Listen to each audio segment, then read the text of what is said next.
Assalamualaikum warahmatullahi wabarakatuh. Bagaimana kabarnya adik-adik semua? Semoga kita selalu diberi kesehatan oleh Allah Subhanahu wa Ta'ala. Hari ini kita akan belajar tema 7, peristiwa dalam kehidupan. Subtema 1, peristiwa kebangsaan masa penjajahan. Pembelajaran 3. Untuk yang pertama, kita akan belajar mata pelajaran bahasa Indonesia. Pada mata pelajaran bahasa Indonesia, kita akan belajar informasi penting dan kata baku.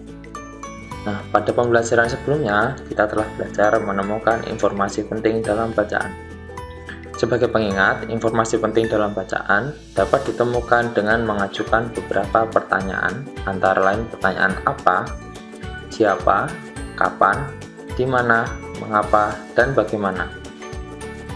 Informasi penting yang diperoleh dari sebuah bacaan baiknya disajikan menggunakan kata baku.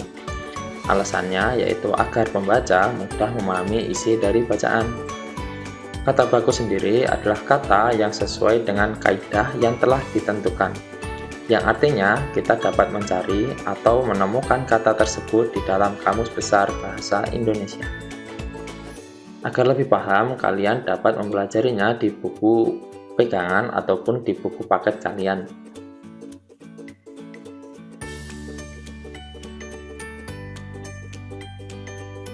Untuk mata pelajaran selanjutnya yaitu ilmu pengetahuan sosial.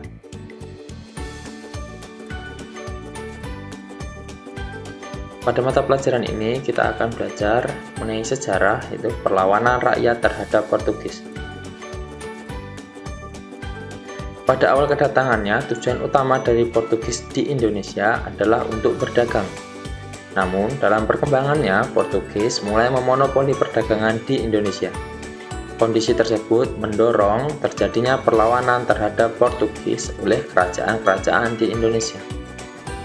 Nah, berikut adalah perlawanan dari beberapa kerajaan yang ada di Indonesia. Yang pertama yaitu perlawanan Kesultanan Aceh. Perlawanan rakyat Aceh terjadi sejak Portugis menguasai Malaka pada tahun 1511.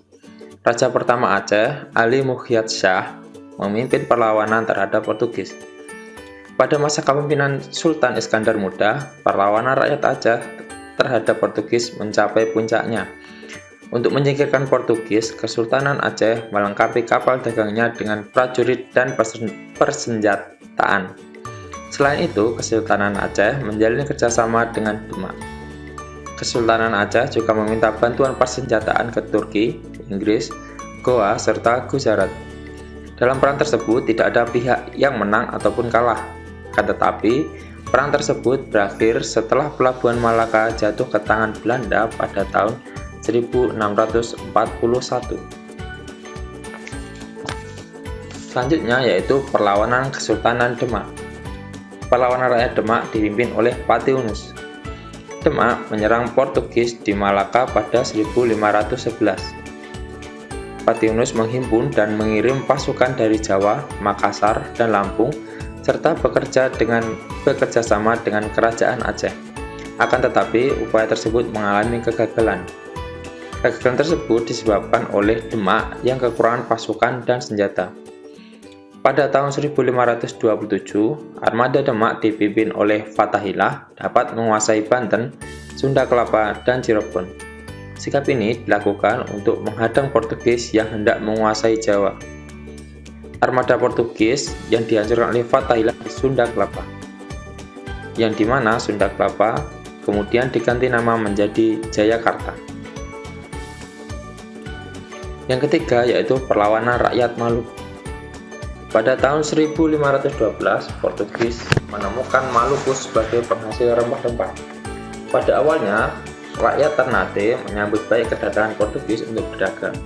Akan tetapi, dalam perkembangannya, Portugis berniat memonopoli perdagangan di Ternate. Rakyat Ternate melakukan perlawanan pada masa pemerintahan Sultan Hairun pada tahun 1534 sampai 1570. Setelah Sultan Hairun wafat, perlawanan dilanjutkan oleh Sultan Ba'abullah pada tahun 1570 sampai 1583. Pada 1575, Sultan Ba'abullah berhasil mengusir Portugis dari Ternate.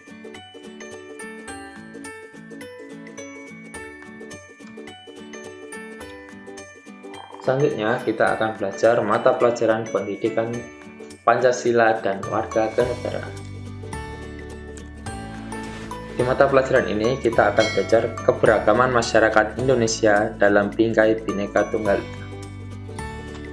Nah, setiap masyarakat hendaknya mengembangkan sikap persatuan dan kesatuan di tengah keberagaman sosial budaya.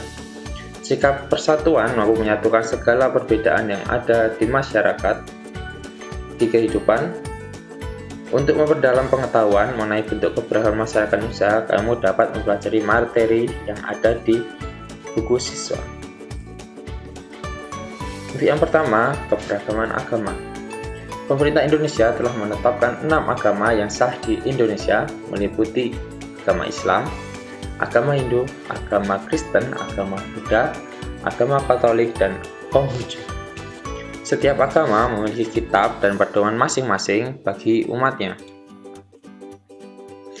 Hak warga negara dalam memeluk agama dan beribadah sesuai agamanya telah dijamin dalam Pasal 29 Undang-Undang Dasar Negara Republik Indonesia tahun 1945, di mana semua penduduk, semua pemeluk agama berhak menjalankan ibadah sesuai dengan agamanya masing-masing.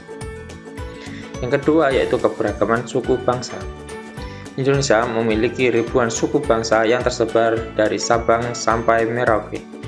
Setiap suku bangsa memiliki kebudayaan yang khas seperti tari daerah, lagu daerah, dan adat istiadat.